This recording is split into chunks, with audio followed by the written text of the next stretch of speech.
Good morning, everyone. I hope you all got up without an alarm clock. You're really relaxed. You didn't even need a coffee because you're just so fresh. So I'll start to talk about time and our relationship with time. So I'll begin with kind of the now.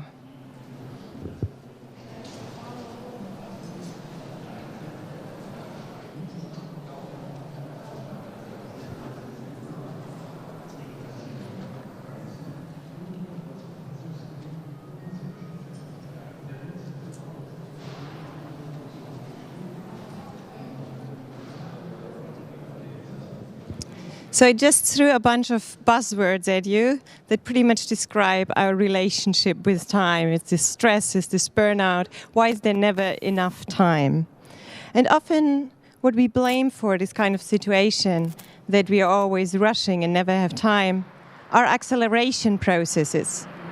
And in this context, with acceleration, it's often technology that we blame for really speeding up our everyday life. I refer here to the cycle of acceleration by Hartmut Rosa, where he describes a bit this kind of loop we're in with technologies. So we'll have a new invention, so probably it's very trivial almost. So you have, if you think really email was replacing the letter, what did happen? It kind of led to social change. It means we could write instantaneous messages, which changed our way how we communicate, and then also how we kind of answer and respond to each other, meaning it changed the pace of life. And we all know what happens, so we're writing more and more emails, it's all getting faster, and we end up with this kind of full inbox. And what do we want then? Isn't there something else they could invent to help us? And this is this kind of loop we are stuck in with most technologies, even if things where we often don't even think they are speeding up technologies, like the shower. Probably 2 generations ago, people were taking a bath once a week, and now we're taking a shower maybe every day. And if you really accumulate the time you take now for cleaning yourself, you almost spend more time on this. So it leads to a kind of change in behavior and in standards, which doesn't mean that I'm not happy about the fact that we do wash ourselves more often now.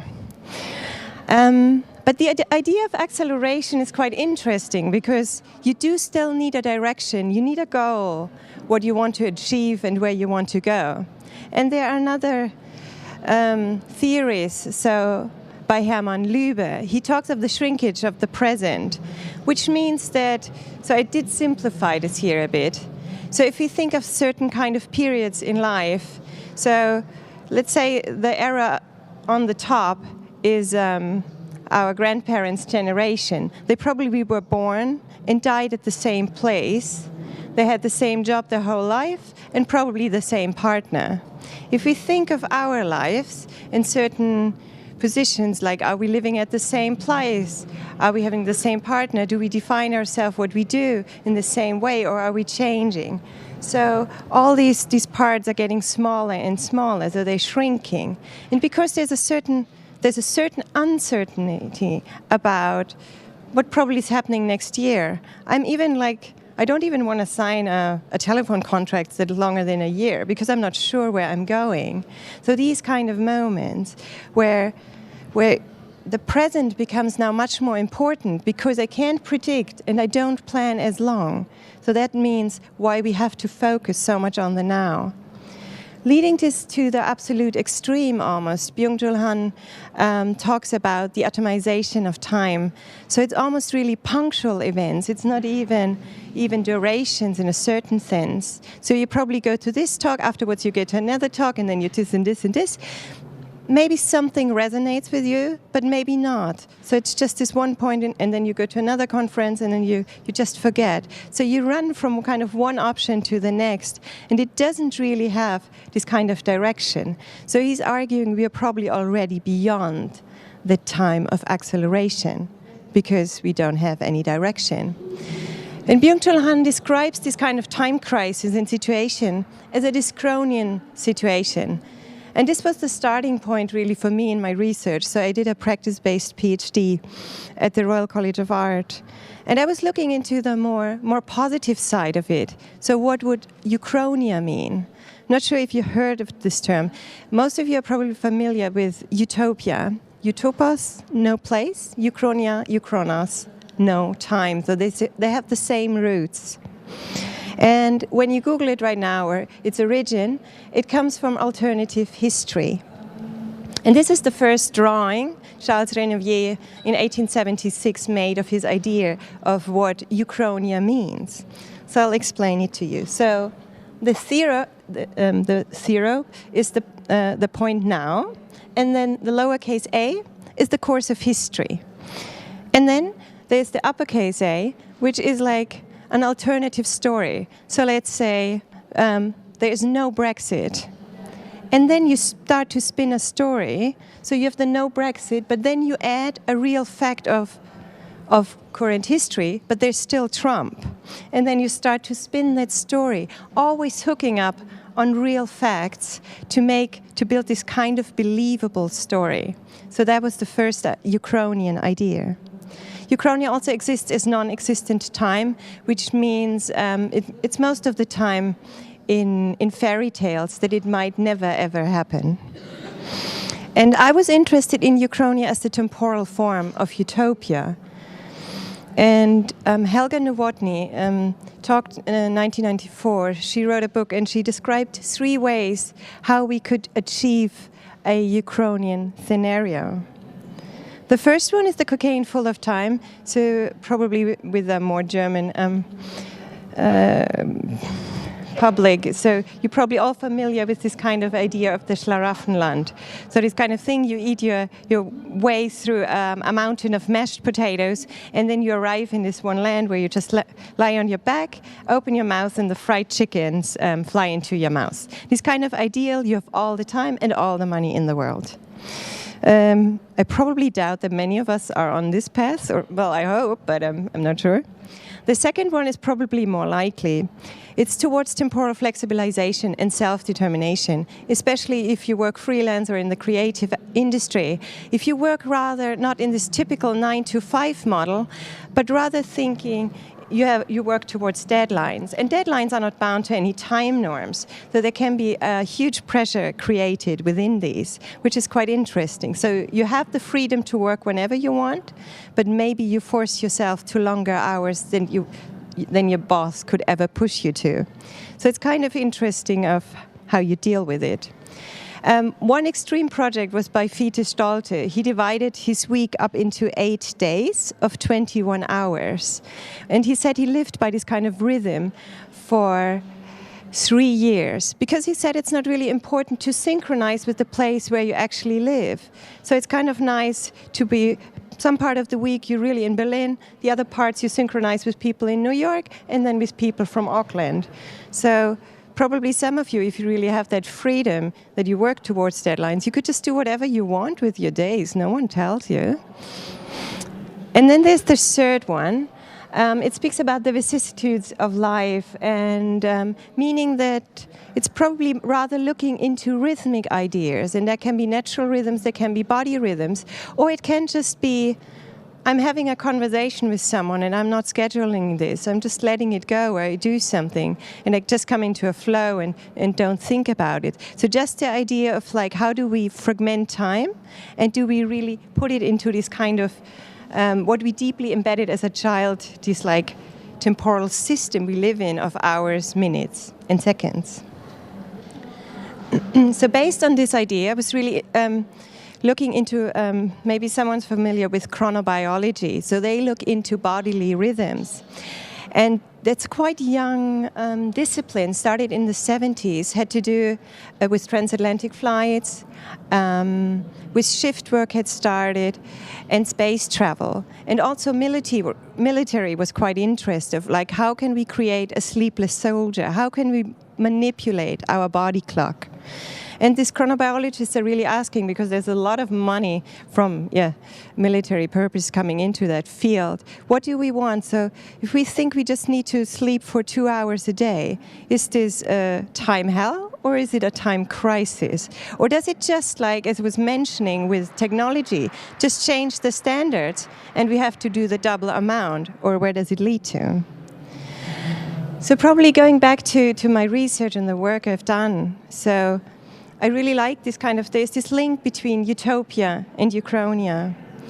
And most of you are probably familiar with utopian thinking. And I think it's such a rich source. So Ruth Levitas described it as a method. What is utopian thinking for? It's not like a blueprint for the ideal society, but it's a critical tool. It's for holistic thinking. And it should create a debate and let us think of how could we do it otherwise without necessarily proposing a solution. And I think that's quite interesting. So my background is also in design interactions, so critical and speculative design, where you kind of propose questions for a preferable future. And that's along the same line as speculative sociology. And that's why I think, like, why don't we give ourselves more freedom to think about how we structure time and think about it? We do it for the place. Why not for the others? And probably so with this task, okay, time is very untangible. What do you do? How do you address this? So I went to a talk at the Tate by Olafur Eliasson, and he talked about unlearning space. And I read a little quote, which I thought is quite nice. It is necessary to unlearn space in order to embody space. It is necessary to unlearn how we see in order to see with our bodies. It is necessary to unlearn knowledge of our body in 3 dimensions in order to recover the real dimensionality of our body. Let's dance space. Let's re-space our body. Let's celebrate the felt feeling of presence. And I thought that was so beautiful, of like, let's just do the same thing of time. And in his talk, what was quite nice is he had like a performer running in slow motion on stage. It was just like, how could you in a different way experience space? And so that was pretty much the starting point for me to how can we unlearn time, which is so deeply embedded into our thinking. So in whatever temporal culture we grew up with, by the age of 6 or 7, it's this kind of deeply embodied feeling. We almost have a sixth sense. So we can pretty much grasp how long are 5 minutes or I'm talking too long already. So my research is situated in design, chronobiology, and chronosociology. And I drew some methods from chronobiology, Zeitgeber method, which means time giver. And if you think about time givers, the most influential are the natural day and night rhythm, our societal rhythm, and the human body clock. These are the 3 main ones. So that's a drawing by the chronobiologists, how they envision time givers, how they influence us. And it's a kind of nice picture. So if you envision yourself on this kind of swing set, so you swing in a certain rhythm, this is really your own body rhythm. And then you have external pushers that can be natural rhythms. It can be, most of the time, it's the alarm clock or societal rhythms that force you to something. It can be very personal, your partner. If you have a baby, you definitely know you have a very strong time giver. And then it depends on the strengths of your own. Like, how much do you keep your rhythm, or how much are you influenced by these time external pushers? And what I did, so I worked with students at the Royal College of Art, and I conducted some Uchronia workshops where I asked them for 48 or 72 hours, think about a time giver they want to live by. So I removed them from all the clocks in every time-giving device and then sent them to different experimental spaces to live as a group by their own time giver. So one group I sent to Rotherhithe Library, so it was this old library space. And this group decided, so it was 4 of them, that they wanted Proust's In Search of Lost Time as their time giver. And someone for the period of 48 hours was reading out Proust loud over the whole course of the 48 hours. Someone was always knitting, always different yarns. Someone was making notes, and one person was allowed to sleep. They always changed the yarn, but they really were guided by this rhythm of the book. They didn't know each other, but it all evolved around this one kind of chapter. The other group wanted to have hunger as their time giver. But it's a very short experiment, and I think they mistake hunger for probably appetite, because probably 48 hours you don't necessarily need to eat. But what was interesting is this group, they really had problems with like not knowing the time. I gave them this old Nokia phone so they could text me in case of emergency, but they really always wanted to know what time it is. And what you see here is, in a way, they pretty much stick to the normal rhythm of like breakfast, lunch, dinner. So where you see it's these kind of societal norms that's so deeply embedded in us, so it's kind of hard to really think about this. But they were like saying, they were in the woods and really yelling out that they wanted to know what time it is. So what a discomfort. Almost you lose control of something. What was probably nice with this group is they really tried to cook the perfect eggs without any clock. That was probably the impossible task. So there, I think main goal was that time is a main ingredient in cooking. It's okay. So time talks about a lot of things. And I sent one group to a pink house in Essex. I'm not sure if you know what an Essex girl is, but it's exactly this. They wanted to be guided by the house as a time giver, and they had like the book by Jürgen Hussmann, Against Nature. So the house really looked like this. There are a lot of rooms and a lot of bathrooms. So that's an Essex girl, yes. So you kind of mentioned. And so what they did is really wandering through the house over this period of time. So they started to have very different patterns of like, so they slept a bit, took a shower, were awake, then they slept again. So you speak of kind of polymorphic sleep patterns. Buckminster Fuller was probably very extreme, where he tried to be awake 20 minutes, then stay up 2 hours, then 20 minutes. So they had this very strange rhythm falling into this kind of pattern. So that's one of the students who said that's probably the better outfit within this context. But what's kind of nice is, so the students can do whatever they want during this period of time. It's really for them to make some work, and afterwards we have symposium and ask them about their experiments. And most of the time they really don't want to leave this, because they experience a certain kind of freedom with not being in these constraints of these other typical clock time. And I give you another example for what I think, or how I define Uchronian thinking. And it's called Circadian Space. Circadian is circa in dies, it means around, a day. And I was looking into our daily body rhythm in collaboration with chronobiologists. So don't take this so this is just for this specific person, so we'll go through his kind of rhythm. So if you assume this person goes to bed at midnight, it has a certain sleep phase. So every one of us is different. Some people need 5 hours of sleep, some 11, and on some days you need more and less. So don't put yourself into a strict container of like, 7 hours, that's what we need or something.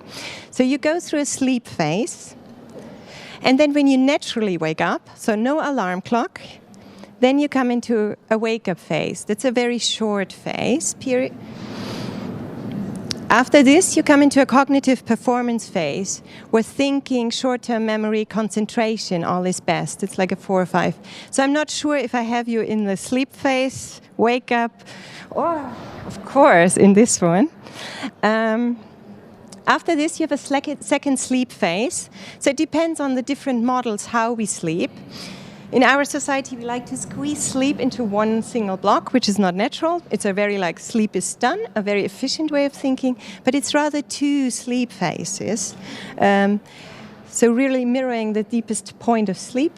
And it's not just food, everyone goes to this. So just don't try to do anything then, if you can. And then you come into a second kind of active phase, the physical performance phase. And I think it's also nice when you look at this, because we're often probably just brain people and we work on our desks and we never move. And there are people on average sitting 15 hours a day.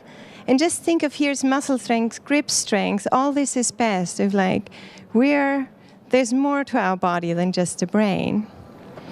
And then you come into a intuitive phase, which is best set for creativity, which is nice, which we wish would be the whole day. And then it's all about sleep, actually. The hormone melatonin sets in already, and then we come into a sleepiness phase, and afterwards the sleep phase starts again. So this is pretty much true for every one of us, but in a very different lengths and different starting points and so on. And it really has to do when you naturally wake up and not your alarm clock. So what I did in my work is like really mirroring, so this kind of system, and thinking about what could we do with, how could we change? I was thinking about how we structure time at the moment.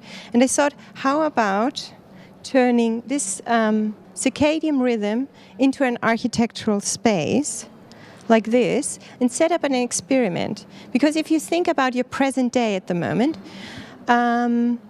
you also go through different rooms guided by the clock. So you have your bedroom, then you go probably to the bathroom, then the kitchen, then you have a commute, then you go to the office. It's all guided by the clock. But what would happen if you have these different spaces and you're just guided by your own circadian rhythm? So you sleep as long as you want.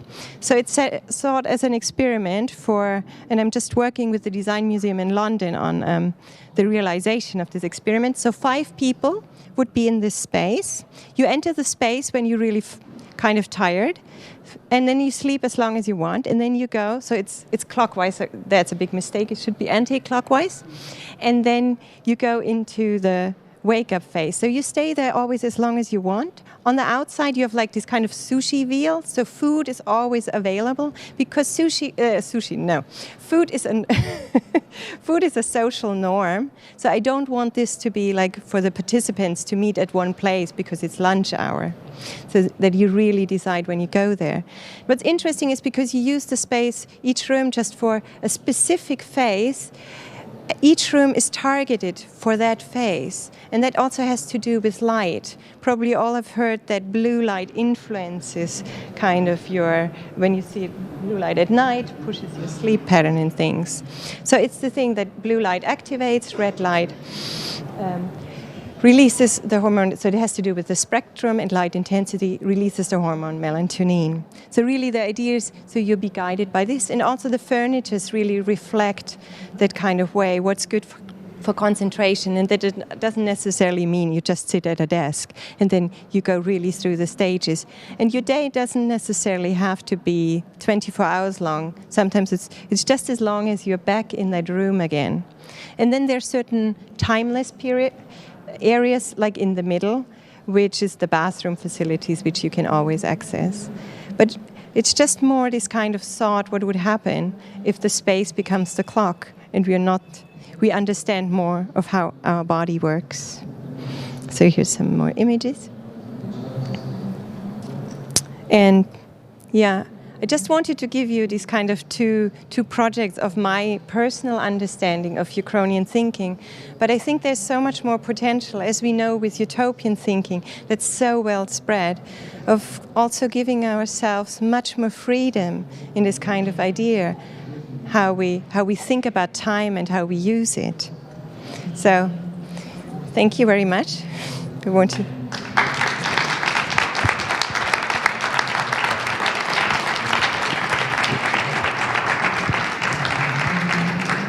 Thank you, Helga. I think we have some time for questions. There's a question. I continue.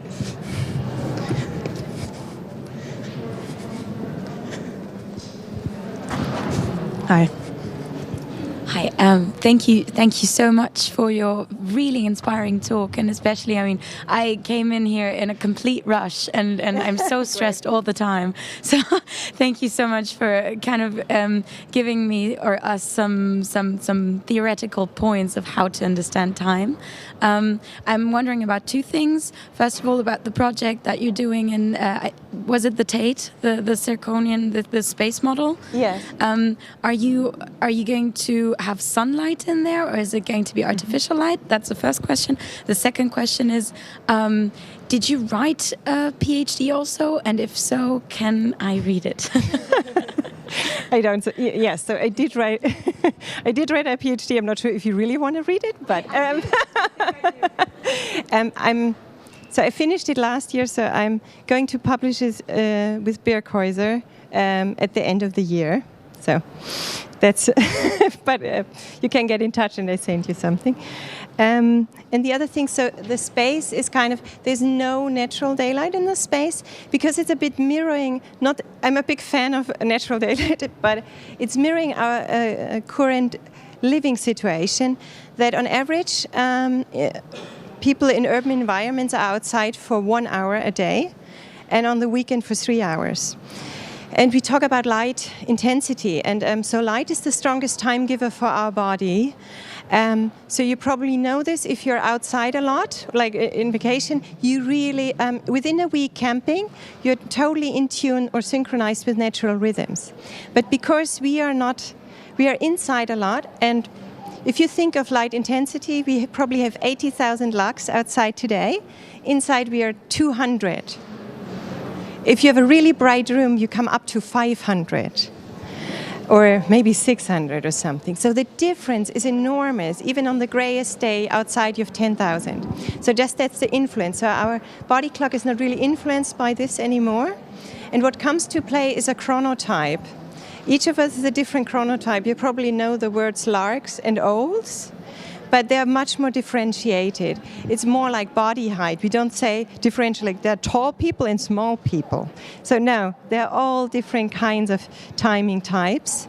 And they change with age. So, you know, a baby has a very different pattern. All teenagers and young people are quite late. That's not like a coincidence why we are going out. And all older people are becoming early. And between 20 and 60, you're your kind of chronotype. To do with age, gender, women are always a bit earlier. And also it's genetically, so probably your parents have a very similar chronotype. But it just comes to play because of the way we live now, and we're not exposed to enough light.